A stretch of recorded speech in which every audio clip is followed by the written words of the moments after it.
மகாநதி சீரியல்ல விஜய் வீட்டிலிருந்து வெளியே வந்த காவேரி குடும்பத்தை தன்னோட வீட்டுக்கு நிவின் கூட்டிட்டு போறாரு. இல்ல நாங்க ஹோட்டலுக்கு போறோம்னு சாரதாவும் பாட்டியும் சொல்றாங்க. அப்புறம் இப்படியோ எல்லாரும் நிவின் வீட்டுக்கு போயிட்டாங்க. காவேரி வாழ்ந்த அந்த வீட்டுக்கு போயிட்டு விஜய் காவேரிய நினைச்சு அழுதுட்டு இருக்காரு.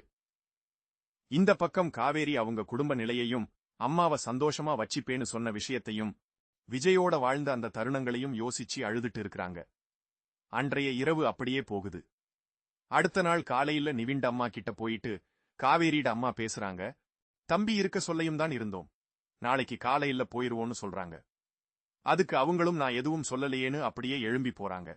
அப்புறம் நிவின் கிட்ட பேசிட்டு இருக்காங்க.